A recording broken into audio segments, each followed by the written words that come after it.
Ladies and gentlemen, thank you for attending this session. I would like to invite all the panelists. Please join me on the stage.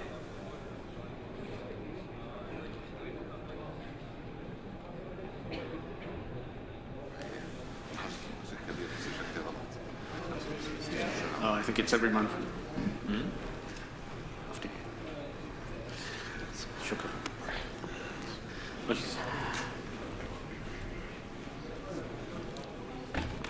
We start a little late, so I will kick it off very quickly and how to create a cashless society.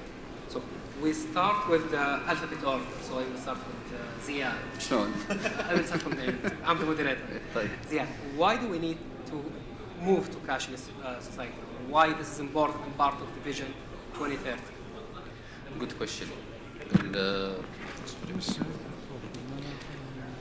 طبعا SAMA as a strategy has always been pushing towards a less cash society. There's a cashless and less cash. I hope we achieve cashless, but the target realistically is less cash. The reason behind that is the advantages in terms of the economy, and it has many aspects. First is the cost efficiency on the economy when it comes to the cost of cash printing, transit, insurance, fraud, and leakage in the system. Second is increasing efficiency when it comes to visibility of cash flows when it comes to businesses, and especially with introducing government initiatives such as the tax and VAT.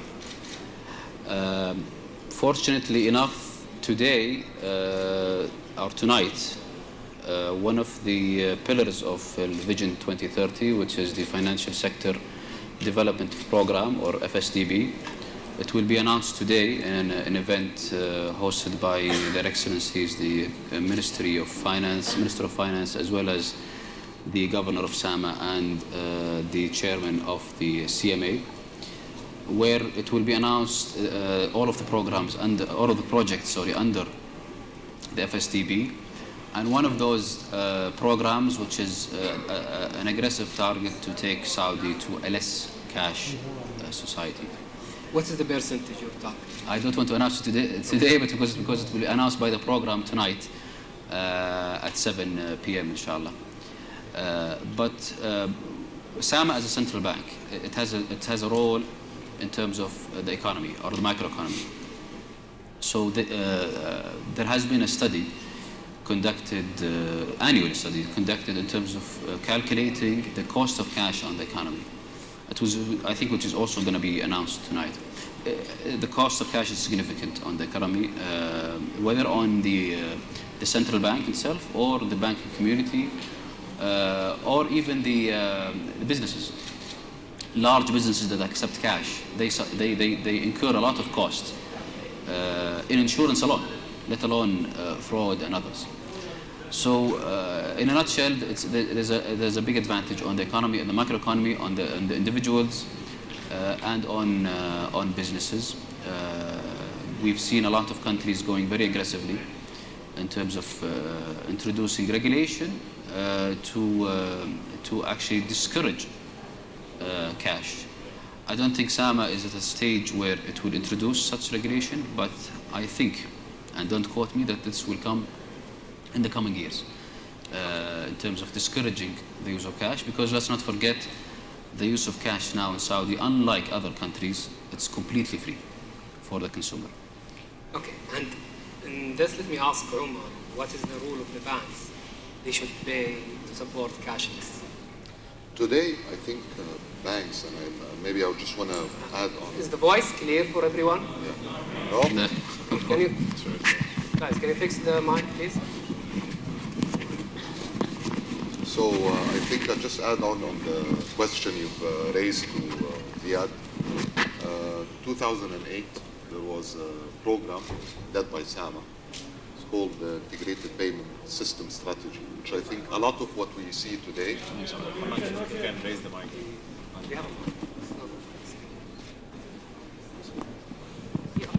Can you hear me now? Yeah. Have to hold the mic. So basically, there was a study that was conducted by SAMA with the participation of banks, integrated payment system strategy.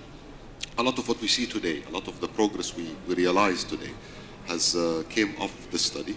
And it was really looking at changing the cash behavior in the society. And at that time, it was above 90s, the percentages.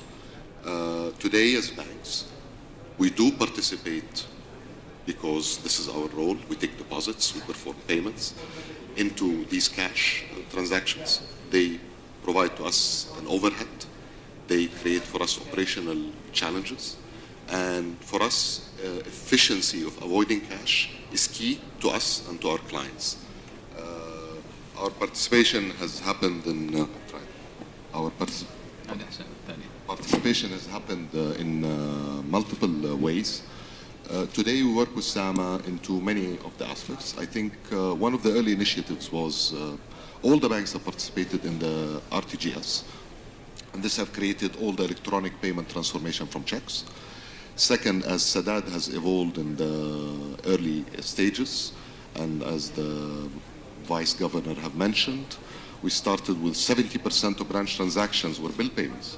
Today, 99% of the bill payments in the country are done through Sadad. Today, working on MEDA, both from a card perspective and from an acquiring perspective on the point of sales, this is where we try to drive the solution to our clients to ensure that we transform these cash payments into electronic payments. And we will continue to do this. I think our participation is needed. We must continue pushing the agenda under the supervision and guidance of SAMA. I believe equally, and we all are looking forward to hear what will be announced today, but we believe the aspirations that are coming out of the program, actually the targets, will be extremely challenging to us. I think they will make us revisit some of our existing behavior, and we will have to raise the bar. We may have to go beyond what we offer, and definitely I think what we have seen in the last 12 months is a clear indication of the progress that has happened in the financial industry. We've seen good percentage points drops into the cash-less society, and I believe soon we're going to see much more.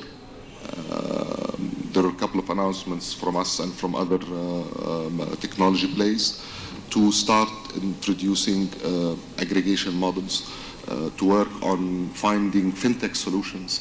You heard today about Fintech Saudi. I think we understand our existing solutions and our existing plans are not enough to aspire to achieve the targets that we're all going to hear about today. You recognize that?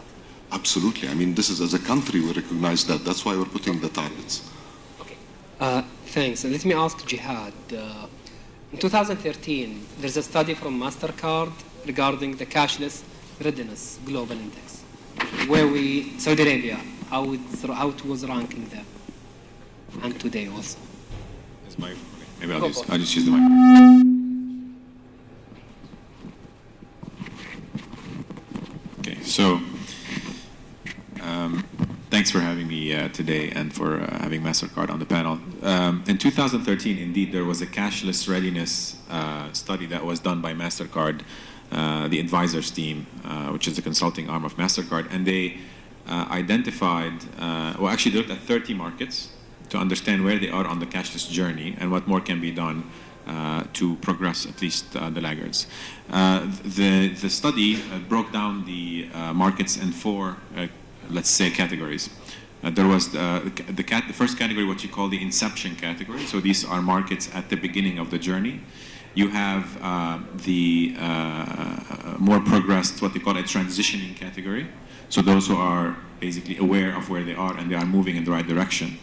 Then you have a third category calling it tipping point. And typically, tipping point economy is something like, say, France or the US, where most of the infrastructure is ready to support cashless society. And it's just a matter of time before people adapt and adopt to these changes and to the new use cases that are being put in front of them, so that they can go towards the higher end of the scale, which is what we call the advanced markets, such as you probably know, Sweden ranks up there with almost 70% or more cashless. more than that, 80% recently. So that was in 2013. And so in that study, in these 4 categories, inception, transition, tipping point, and advance, Saudi back then ranked in the early stage, inception. But I think if you look at the developments that have happened maybe over the last 5-6 years, correct? And especially over the last 12 to 18 months, you could easily imagine that Saudi, or you can see how Saudi has moved from inception to transition, whereby the definition is it's an economy that has 85 or 80 to 90% range of cash transactions versus cashless. And I think what we're witnessing today, this opening up, these developments that Abu Bandar just talked about, Muhammad, etc. I think a lot of emphasis, driven by Vision 2030 as well, is preparing Saudi to move from this transition phase into the tipping point stage, hopefully in the next 2 to 3, at most 5 years, where we will have most of the cashless infrastructure ready. And based on that, hopefully, we will basically have a generation which in my mind is more ready than even some of the European markets from a mobile usage, from a technology readiness and awareness perspective. So it's almost like you kind of have a ready market from an awareness and intellectual perspective. All you need to do is put the infrastructure and the right use cases and convenience elements and security elements in place, by which point, for me, the transition from not just the second stage, which is transition, to tipping point will happen. I think we will see probably something like transition, and we will just leapfrog one stage into advanced, and I'm very confident of that. Okay, and for one of the reasons I'm thrilled about the session, not just because the title, the cashless, also because the variety of the panelists. We have the governments, the banks, and the global players, plus the consultancy. Abid, from your point of view as a Deloitte, how we can make a cashless society here in Saudi? Okay, so that's a very good question, and we need to start looking at the overall ecosystem for society, cashless or with cash. To move towards cashless, you have to have government push and initiative, and we're going to hear more about that tonight, as Ziad has mentioned. You need the regulator to also open up regulations to allow cashless payments. We've started to see a lot of that happening. SAMA's brought in fintechs, SAMA's brought in sandbox regulations, and this is starting to happen. We'll see an exciting introduction in the coming year and beyond of new service providers that will enable cashless. We also need to have the other element of the merchants. Merchants have to be there to actually be able to take payments. At the end of the day, where is the cash being used? It's not just being hoarded at home. People aren't going to ATMs, taking cash out and hoarding it, they're using it. So the merchant network has to be enabled to be able to take payments as well. And so this is a responsibility of all of the payment providers within the ecosystem, whether it's the banks, whether it will be the fintechs, and let me also put on the table telcos. Telcos will also play their part as well. So it's beyond what is the current setup that we see of just cash. These are critical stakeholders within the overall ecosystem. And the single most important one is going to be the end user, the people. And the people need to have an education of why cashless is available, how it's available, where it's available, and actually what it means for them. How do they do the transactions? As a behavior. As a behavior, and then how it will be done. It's easy for people to go to an ATM, pull out cash, but actually for them to be able to use, whether it's an app, whether it's a debit card for some parts of society, people need to be shown how and why to use different elements of cash through the cashless channels now. So this is an ecosystem. If you do all of the above but don't engage with the people, you won't get adoption. If you do all of the above but don't get the merchants, then what is the point of having cashless if people can't spend the money on all of the different channels that are being made available? If you don't have the initiatives by SAMA, you won't get introduction of fintechs that will enable themselves and the banks. If you don't have the push by government, then adoption again comes in, and push from government and banks will also be nascent. So it's a full ecosystem. Everybody needs to get involved and actually push towards this. You mentioned Sweden a short while ago as one of the leaders. You see this across a number of different countries beyond Sweden. You see Sweden, you see the UK, you see Japan, you see Ecuador, you see Kenya, you see India. they've all taken initiatives and built this ecosystem out. It's not just one individual or one participant. The ecosystem really needs to be built out, and everybody's got their part to play. Okay, and before I back to Ziad, let me ask the audience, how many of you prefer to withdraw cash from ATM more than 3,000 or at the payroll day? Can you raise your hand at the payroll day? No one. That's No good. shame. Are they your employees yet? Okay, no one at the payroll take any withdraw money. One. Guys, okay. I hope you're honest. That's a good indicator. Ziad, back to you. Is it bad for society to have cash?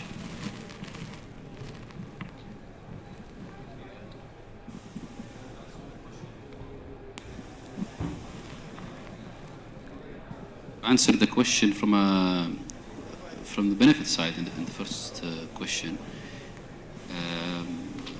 In terms of the negatives, yeah, I think everybody can agree that there is a lot of negative impacts on cash and on the economy, especially with the push. It's not a secret.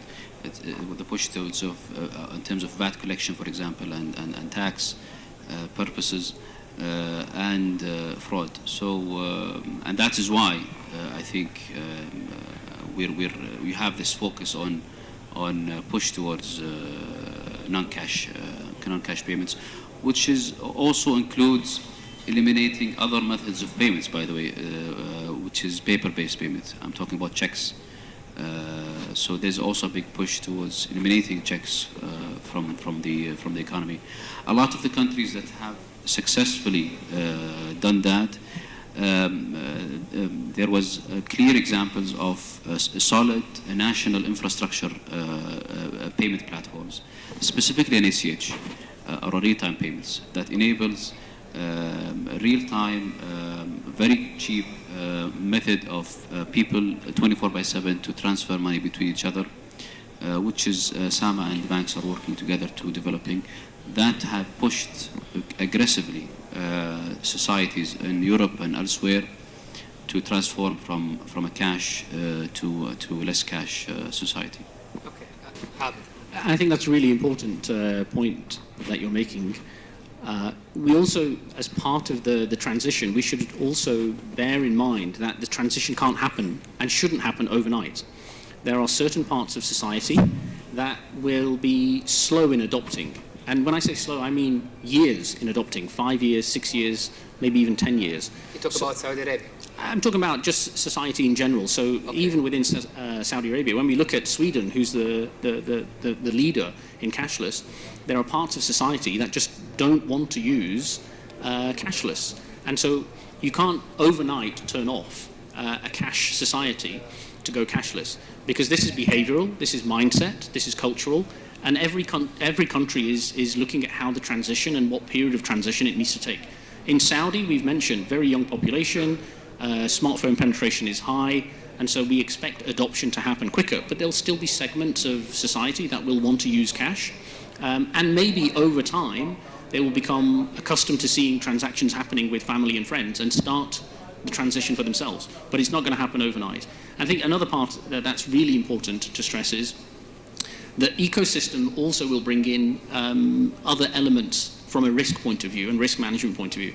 You know, if you're going towards cashless, you need to have a really strong telco. So at the moment, regulators have globally systemic banks, globally systemic and important banks. As an infrastructure or as a from an infrastructure and from a banking point of view, if the bank fails, it's basically going to have systemic risk for the country and possibly the global financial system.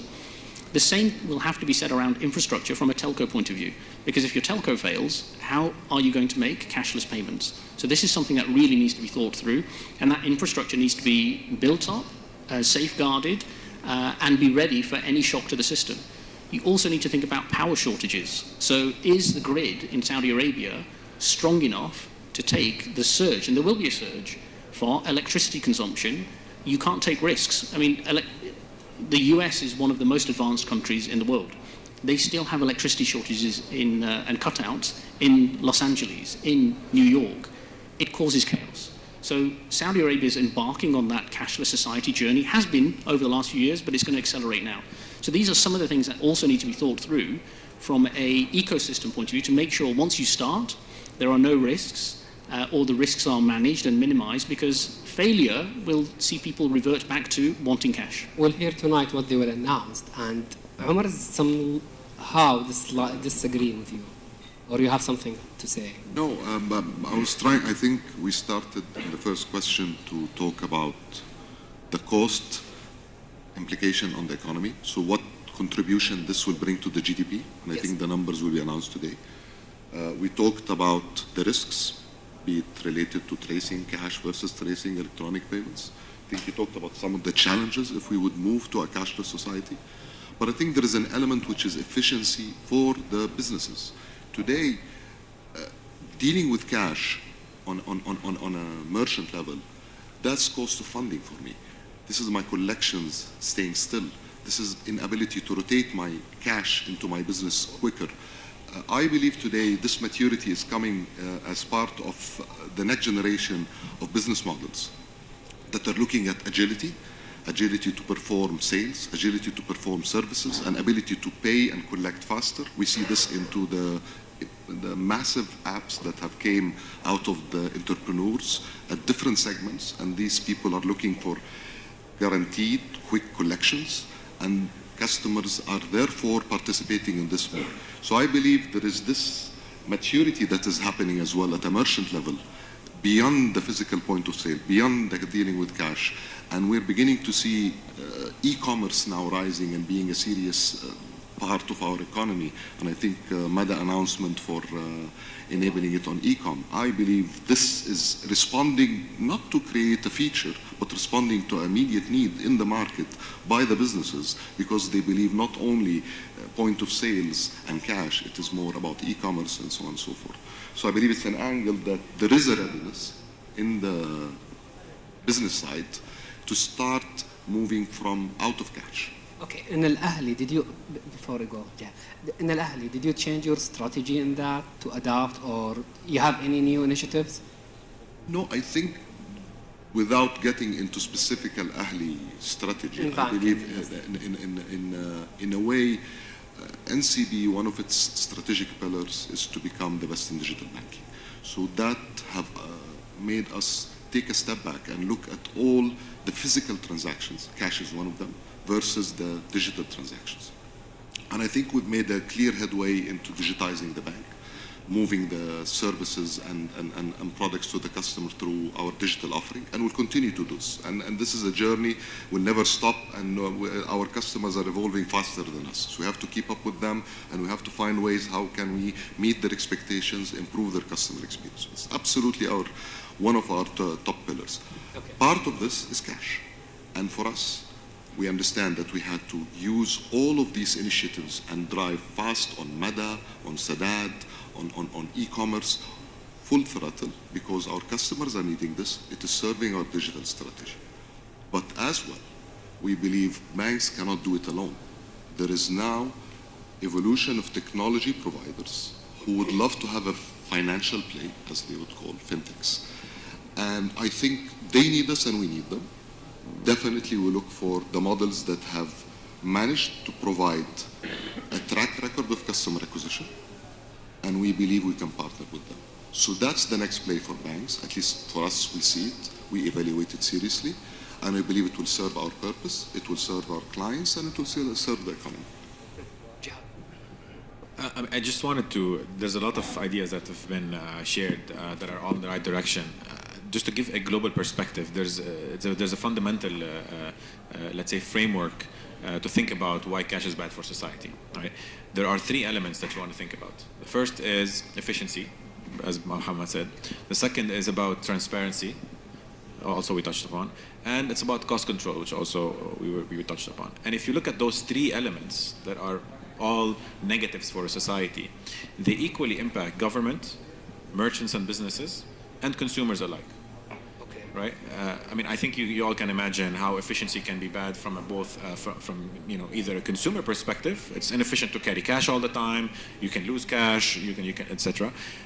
From merchant perspective, as Muhammad touched upon. From a government perspective, it's a disaster to manage cash. I mean, just take the example of South Africa Social Security program, SASSA, when they replaced their government disbursement of Social Security reimbursements and subsidies and what have you, from cash to cashless, they saved about 25 to 30% on the costs. That was just the leakage in the system. People claiming that they were alive getting stipends that they were not supposed to on behalf of other people, etc. So a lot of leakage, a lot of theft, a lot of fraud, etc. So it touches really on everybody. So that was the first point I wanted to make. Back to the benefits and opportunities point, it's massive. And the way I think about it, but also as MasterCard, the way we prioritize, how to go after cashless. Because as you probably know, MasterCard's mission is a world beyond cash. Because we just think that cash is the worst thing that can happen. From an opportunity and benefits perspective, the way we look at it, if you take, for example, the WeChat example in China, if I remember correctly, the story started with people, I don't know if you know this, but there's I think it's a similar custom in the Arab world also. On the Chinese New Year, people gift each other money for good luck.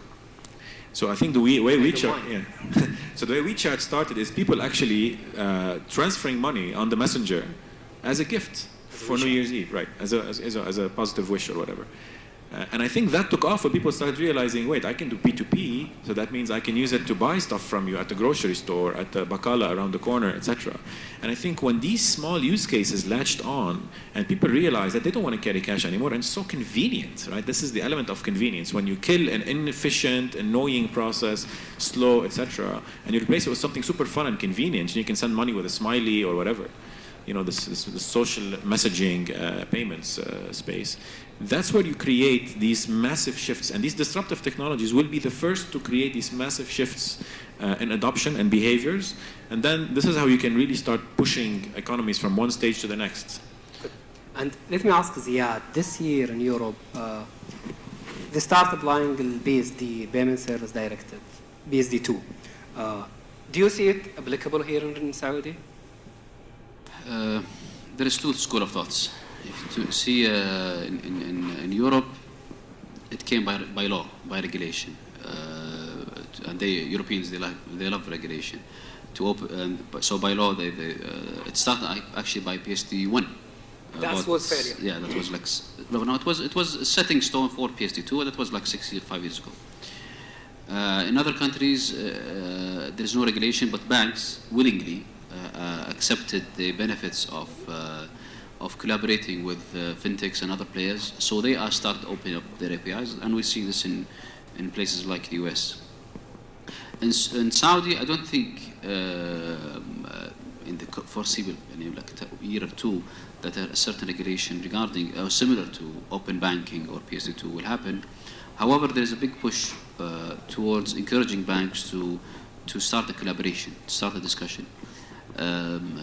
With players that will enrich the overall banking community. It started about a year ago, where SAMA invited all banking executive chairmen, CEOs, and all the C-level in an event which was called the Future of Banking. It was a closed session, but it was very important cornerstone of what we are working on, where SAMA and the banks were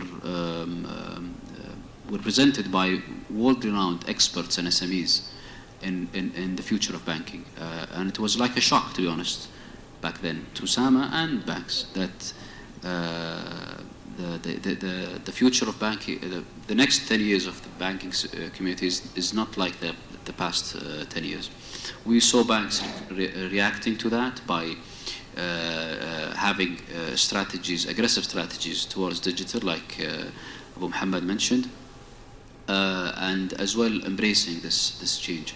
So to answer your question, I don't think it will come by law now, but it's coming by changing the mindset, both on the banking side and the regulator side, and we're seeing this happening. And I don't want to embrace or promote NCB, But you see banks like NCB really aggressive. You already did. لا, but seriously, and all banks are partners. But seriously, when I was really impressed when I sat with the team, when you hear the head of branch network talking proudly about how he has less traffic in his branch and how he's closing down branches, very proudly, that tells you a lot, that there is clear strategy from the top, there is clear KPIs. It is not each segment of the bank looking at what is good for him. The ATM guy is just trying to expand ATMs, the branch guy is trying to transfer. There's an overall digital strategy. I think other banks are following through as well. So it's coming by changing of mindset rather than regulation. That's what we're seeing.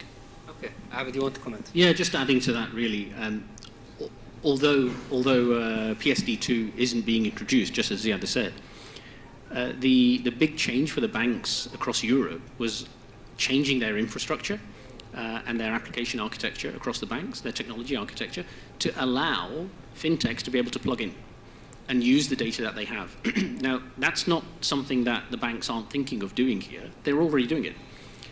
So even though, as Ziad's saying, it's not going to be enforced for the foreseeable future, it doesn't really make a difference because the banks are engaging with fintechs, having different discussions and different dialogues for different services that fintechs are able to offer. So if it does come, the banks will already be ready because it's a case of can they open up their data and work with different fintechs, and most of the banks are already well down that path. You want to comment? No, my only comment, I think, we'll always embrace what will create value for our clients. And I think we'll always fight what will create inefficiency for us. For us, we believe, and part of an industry, I'm not speaking as NCB here, part of an industry, we're embarking on a tipping point. I think I'll pick on the first comment that was made. I think the stars are aligned. A lot of initiatives have been rolled out. We believe that with the push we're going to get on targets level, we're going to see a major shift into the payment industry within Saudi Arabia. I think we're beginning to see foundations for future relations with fintechs. Actually, I'm not worried about fintechs, more than I'm actually excited about fintechs, as long as there is a serious play.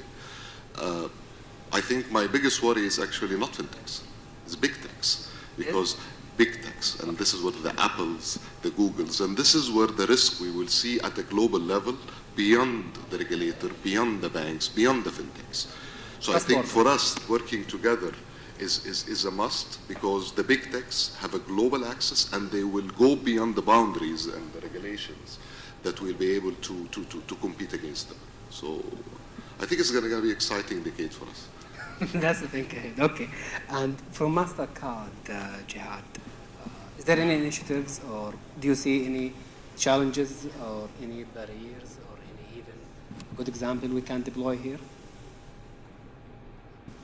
Sounds more like a dissertation, not a question, but I'll try to answer it. So first of all, in terms of initiatives, we're doing a lot in Saudi, and this is across government, across merchant, across banks, of course. So one that probably can speak more, and I don't want to sort of go outside the boundaries, but we have maybe more than 6 or 7 initiatives with SAMA specifically, anything from enablement. Because look, MasterCard, what we do is we enable. We're a B2B company. We're a B2B2C. So it's true that a lot of people carry MasterCards in their pocket, but I'm a B2B, right? I don't go sell cards to customers. I enable my banks, I enable my merchants, I enable governments, so that we can create together ecosystems. So that's why I say there's more than 6 or 7 initiatives I think we're working on with SAMA, between Fintech Saudi all the way to enabling e-commerce on debit, etc. There's a lot we're doing also with our banks. So we work closely with Abu Muhammad and the NCB teams, for instance, as well as all of our issuers and acquirers in the market, to enable them with our latest technology so that they can go and offer the best, most value-adding experiences, as Muhammad touched, to consumers in Saudi Arabia. We also enable merchants so that they can get away and do away with cash, right? So that they can create the best customer experiences.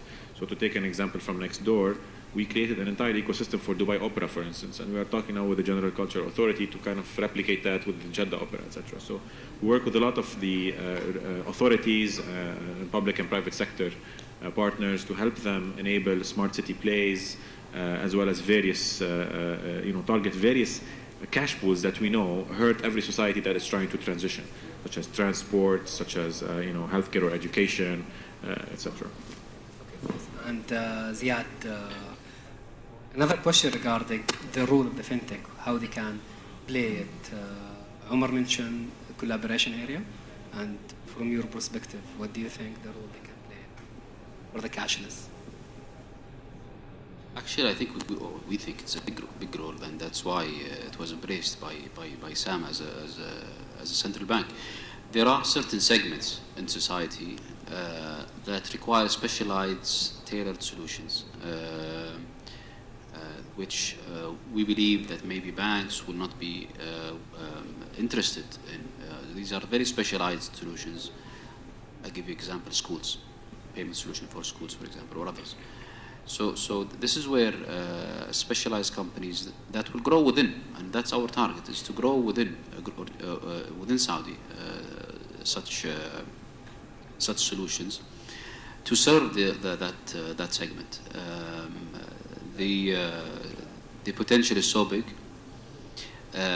where it will be banks will have a play as well as fintechs. As long as, and I have to stress this, as long as everybody plays with the same rules in terms of the red lines of a central bank, which is AML, KYC, and protecting the broader ecosystem. Although cash is harmful, also an unregulated cashless system also it's even more harmful to the ecosystem, because it could shut down the entire system. And Saudi being at a geopolitical area where it's very hot, misuse of electronic payment systems to do illegal activities is going to be harmful for everybody, banks and fintech. So there is a benefit with the right control, so it doesn't harm the entire ecosystem. Okay. And Omar, do banks' websites or apps enough to drive cashless society? Not of course. Today, and I mentioned that to you, we recognize this. We recognize that we cannot offer this. I think we created a digital venture focus. We found that we cannot serve a certain segment. Actually, we were the first bank who have made an announcement for a joint venture with a fintech, a global fintech. And we believe that that was a recognition of two things. There is an opportunity in a space where we cannot serve, and we need to advance into that field to create value for the economy, to create value for NCB, and to create value for the segment. So of course we understand that the boundaries of what we have developed, we're tech companies, banks are by the way tech companies, but we have reached to a point that now we understand to serve certain solution points. I mean, an example is the schools. You have to find the partner that you will create that partnership with, that you'll create an interesting partnership model with, so you can serve these segments and create that value. So of course we have recognized this. Okay. Let me go to the audience if you have any question before I back to the stage. Any question? Please.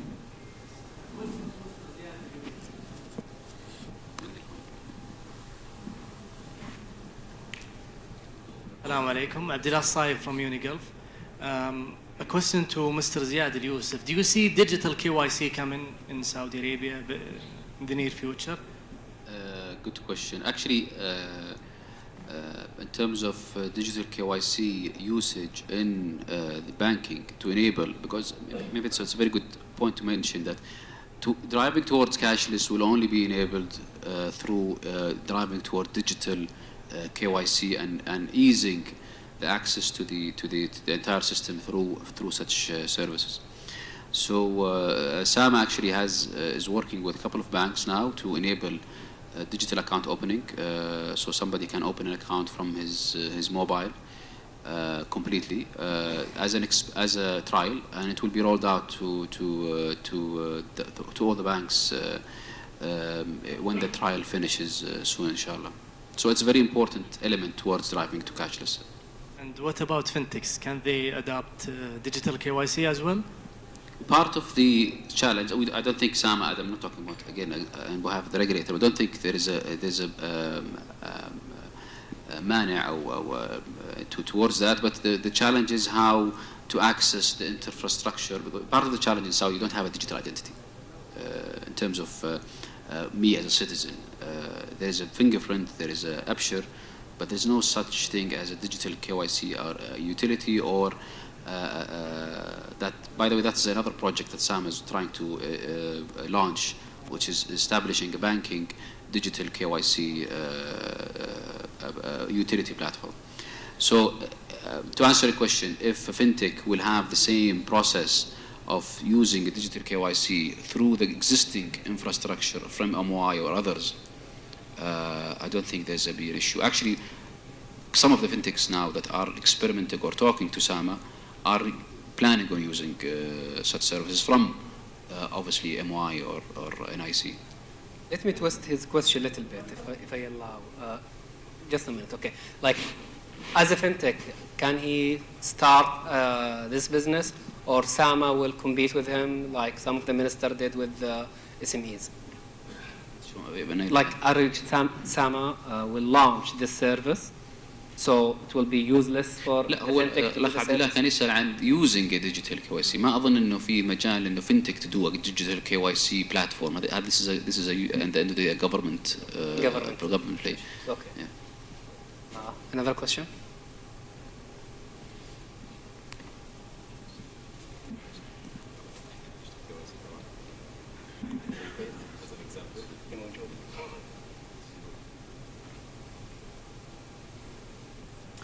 Excuse me, I can't speak English too much because for some words I speak Arabic please. تفضل.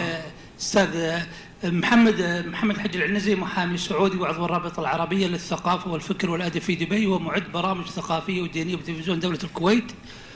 الأستاذ زياد اليوسف، أنا أعتقد تسليم الراتب أن الدولة تعامل المواطن من هو طفل ماذا إلى يعني خلال 5 سنوات أو قصدي يعني بعد عندما يبدأ في العمل، ليس فقط الوظيفة، لكن هل هو في المجتمع يعني المواطن وهو صغير يجب الدولة إذا كان صالح أن تدفع له عن طريق حساب المواطن، يعني أنه يعامل المواطن قصدي ان دفع للمواطن لما يعني يعمل وهو صغير في بلده، يجب ان يعني انه يمكن تكون عنده طاقه، يعني هو يعمل يمكن عمره 50 سنه ما عنده يعني من ناحيه الماديه، كل هذه السنين وهو في على ارض بلده. ما أنا أعتقد بس مقاطعة. أنا قصدي أنه ينظر للمواطن وهو طفل إلين 90 سنة أو 100 وسنة. ماذا عمل يعني؟ أحيانا يشتغل يتقاعد بعدين والله ممكن عليه ديون. أنا أنظر لهذا الشخص يعني ليس فقط في العمل. أنا أعتذر منك أعتقد سؤال يمكن يكون واضح يعني. النقطة واضحة بس السؤال. إيه السؤال؟ ما فهمت سؤالك. أنا قصدي لا علاقة بالجلسة معذرة؟ ها؟ لا علاقة بموضوع الجلسة السؤال؟ إيه طبعا هو الدفوع هو يعني دفع يعني الموضوع يعني قصدي الاستفادة من الحسابات أو المحاسبة أو كذا، يعني أنه ينظر للمواطن ويدفع له يعني. أنا أعتقد يعني سؤالي واضح يعني. شكرا. شكرا لك. Thanks. طيب سؤال آخر.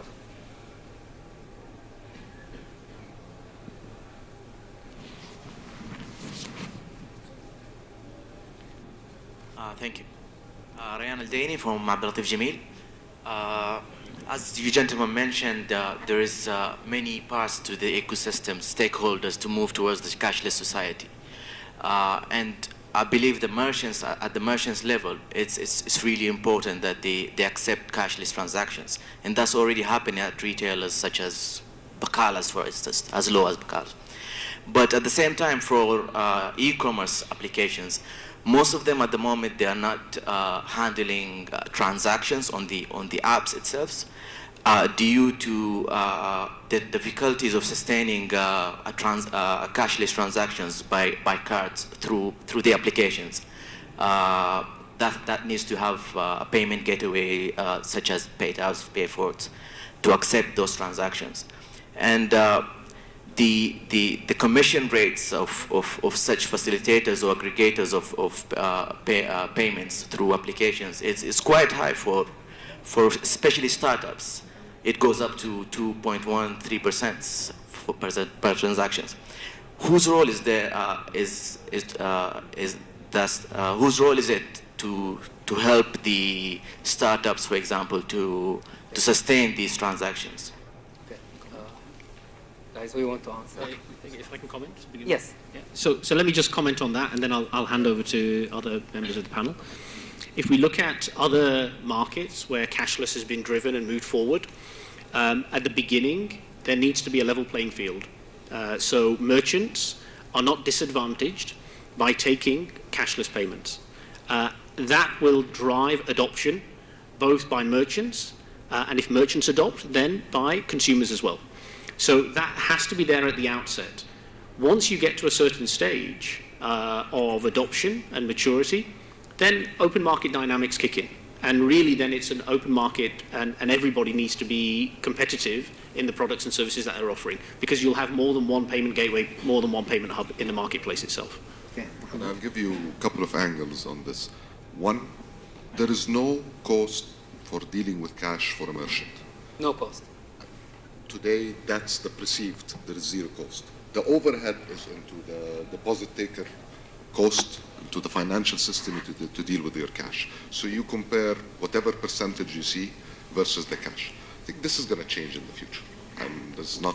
I believe there will be a form of cost to deal with cash in comparison to cashless payments. This is one.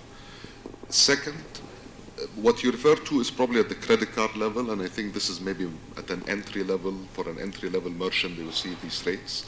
But as your business grows, and I think you start seeing much more competitive rates, because there is risk associated with that business as well.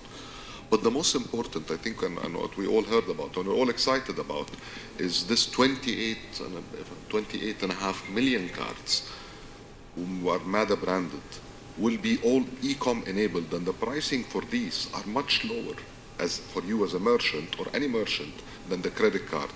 So I believe the wider acceptance of debit cards is much higher. The cost for you as a merchant is much lower, and I think that will give you much more acceptance. So you need to get out of looking at the credit card pricing, and you look at the bigger opportunity that's happening now with Meta e-com. Just final question, comment. This is new in terms of accepting debit cards on apps. We started seeing apps now accepting cards. We're talking to industry leaders when it comes to e-commerce or apps. They are seriously thinking of banning cash on delivery in the end of the year.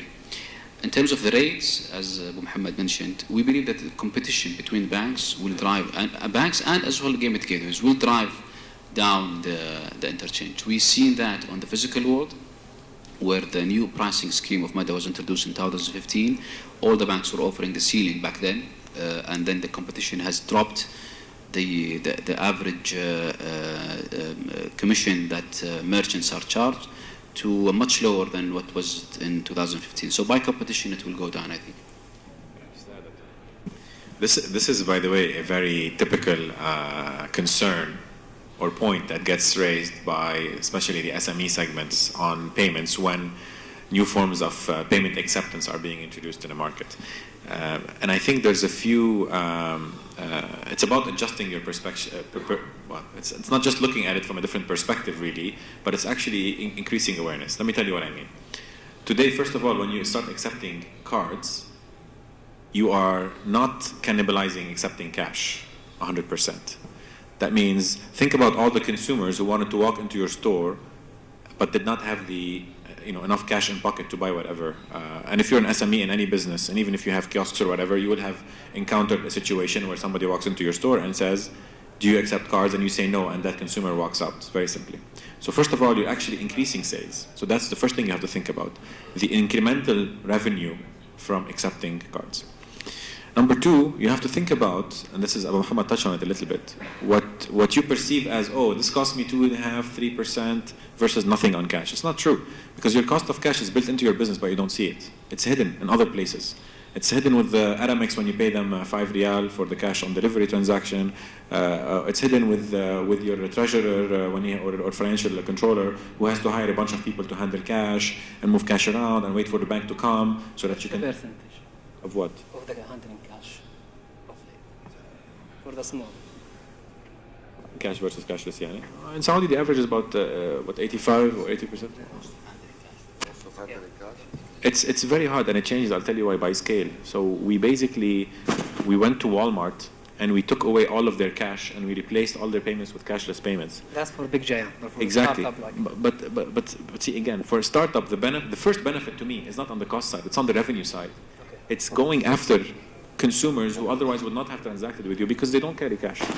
I mean, if you're at a fair, right, and if you're selling hot dogs and a guy comes along and he wants to buy a hot dog and you don't accept cards, you lost that client. It's plain and simple. So don't think about the 2.5% you gave away. Think about the incremental revenue you got, which is much bigger.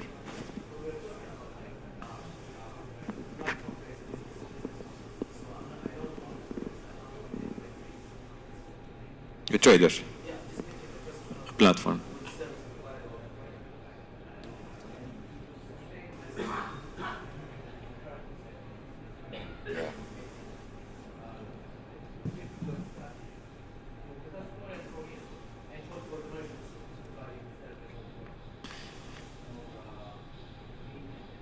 Let's take this offline, and I'll explain to you the various benefits. I think it will be I helpful. think there is just one small point. Again, today in business models, there are very favorable rates for certain industries. Gas stations today, acquiring at gas stations have nominal cost, so to almost nothing. So today, I believe, if somebody is in a business model that has such volume and is contributing, I mean, his business case is contributing to less cash, it's looked beyond the percentage that you're mentioning. I think that's to open your eye on the opportunity that exists. Assalamu alaikum. My name is Kashif Yunus from Aetion. My question is that we've been talking about cashless society, which is fantastic. Are we also looking at cardless ecosystem in the near future? So that's a question open.